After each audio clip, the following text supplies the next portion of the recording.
lihat ya ke depannya?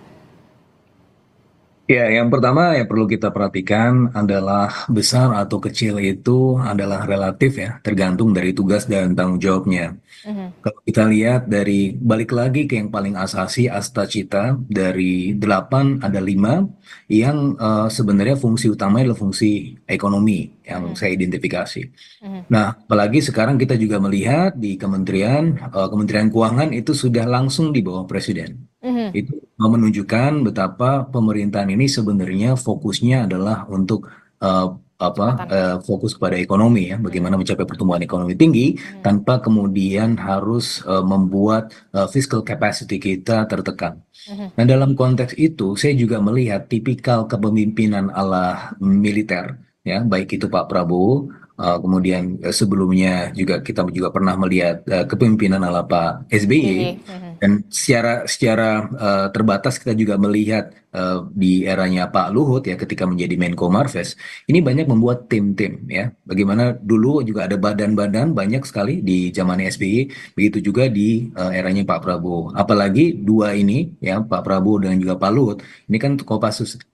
Jadi yang saya lihat itu sering sering membuat tim-tim khusus ya untuk menyelesaikan permasalahan. mhm, Jadi begini, dengan besarnya organisasi, maka tantangannya juga sebenarnya isu koordinasi. mhm, Nah, untuk kemudian menyelesaikan tantangan di jangka pendek, itu kan perlu ada tim khusus ya untuk kemudian melakukannya secara cepat ya dan terbatas. Nah, ini yang saya lihat ya model kepemimpinannya, dan saya rasa translasinya adalah di pembentukan tim-tim khusus ini.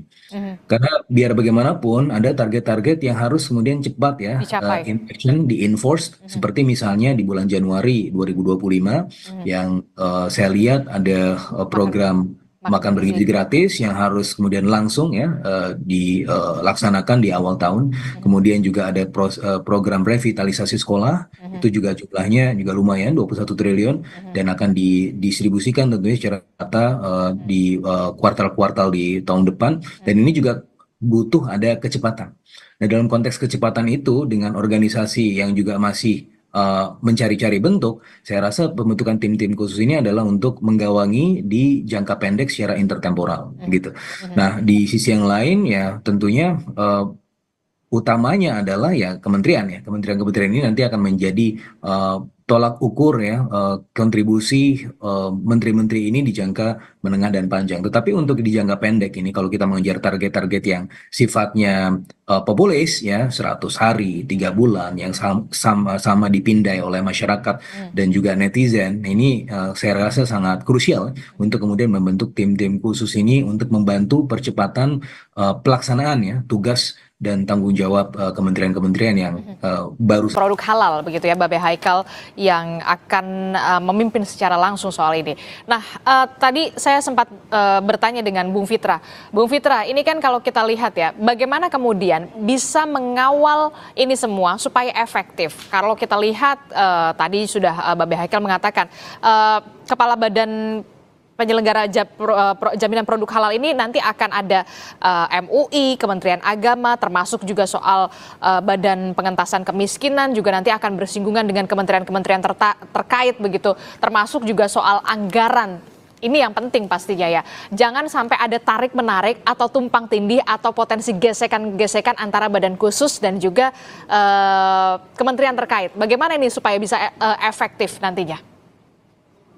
Ya, saya bisa melihatnya dari posisi setengah gelas penuh apa setengah gelas kosong. Mhm, Ya, tetapi saya akan menarik pengalaman pribadi saya ketika dulu masih menjadi juru bicara di Kementerian Perdagangan. mhm, Nah, dulu saya itu mengurusi dari level gerobak sampai perjanjian internasional. mhm, Ini itu kan banyak sekali yang diurusin dari satu kementerian ya. mhm, Eh, Pikiran saya pada saat itu adalah akan sangat baik sekali jika pekerjaan-pekerjaan ini dibuat lebih fokus ya, terspesialisasi. Ya, saya membutuhkan banyak kepala untuk berpikir dari mengurusi gerobak sampai perjanjian internasional. mhm, Nah, ketika saya masukkan dalam yang lebih makro, dalam konteks sekarang kita melihat banyak sekali kementerian, memang dari posisi setengah gelas kosong, ini Tambun dan bisa dibilang tidak efisien ya dalam konteks perspektif setengah gelas kosong. mhm, Tetapi kalau kita melihatnya dalam setengah gelas penuh, ini banyak kepala yang bisa berpikir dan kemudian fokusnya bisa menjadi lebih tepat gitu kan, tidak mengurusi semuanya secara bersamaan, yang mana semua orang kan punya keterbatasan di dalam hal multitasking. Dan saya rasa keberadaan orang-orang yang banyak ini mampu untuk membantu berpikir dan menjadi lebih fokus. Nah, tinggal bagaimana orkestrasinya dalam konteks leadership ya, kepemimpinan. Bagaimana Pak Prabowo dalam hal ini mengorkestrasi itu semua. Dan dalam strategi yang taktikal, kita melihat secara personal melihat bagaimana Pak Prabowo membawa pengalamannya selama militer dan juga kemudian membawa pengalamannya sebagai tim khusus dulu di tentara sebagai Kopassus untuk kemudian melakukan streamlining untuk organisasi yang sifatnya untuk mencapai tujuan-tujuan di jangka pendek, menengah, dan panjang itu. Oke. Jadi, menurut saya, keberadaan tim khusus, lembaga-lembaga, badan-badan itu bukannya tumpang tindih artinya. Bisa jadi ini akan menjadi memuluskan proses pencapaian tugas dan tanggung jawab secara seamless gitu kan. Ini adalah ada yang back end, ada yang front end gitu kan. Dan pada akhirnya ini yang masyarakat lihat adalah ternyata target-targetnya berhasil. Oh, ternyata target-targetnya tercapai. Oke. Ya, tidak peduli apakah itu banyak atau sedikit. Mungkin begitu cara melihatnya. Oke, jadi ya bisa jadi ini merupakan strategi supaya kemudian target-target ini bisa tercapai begitu dengan lebih fokus begitu, ada badan khusus, kementerian dan segala macamnya ya. Kalau menurut Iya, Anda?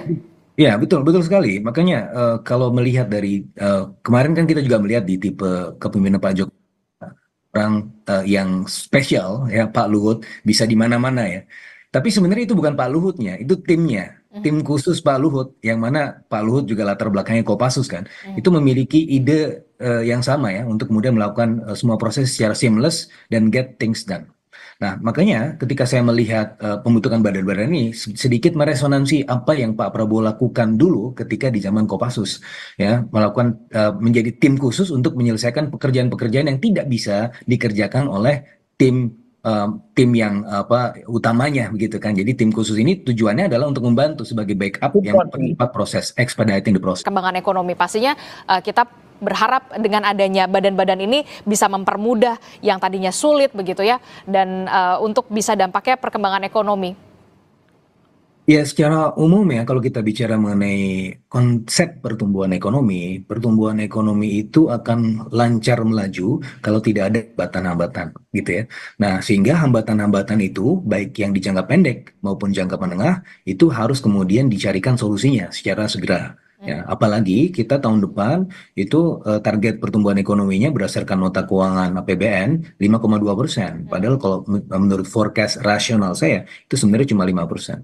Nah, makanya untuk kemudian mengejar target-target pertumbuhan ekonomi yang di atas 5%, ya apalagi Pak Prabowo ingin mengejar target ekonomi yang 8%, itu seharusnya punya cara-cara atau langkah-langkah yang sifatnya mempercepat proses dan kemudian menghilangkan hambatan-hambatan. Nah, makanya ini masih dalam konteks hipotetikal ya. Bagaimana nanti keberadaan badan-badan ini bisa saja mempercepat proses itu, atau di sisi lain bisa saja turut kemudian membebani proses-proses untuk pencapaian tujuan itu. Nah, tinggal bagaimana nanti leadernya. Ya, leadernya bagaimana? Apakah mampu untuk mengorkestrasi itu semua atau tidak? Ya, untungnya Pak Prabowo itu dibekali oleh pengalaman selama menjadi militer dan juga pengalaman selama membina Partai Gerindra dan juga Kementerian Pertahanan. Dan saya rasa itu akan menjadi bekal yang saya rasa cukup baik ya. Apalagi menteri-menterinya ini digembleng, Babe Haikal termasuk yang digembleng atau enggak nih? Dan nanti mungkin akan ada Di Magelang.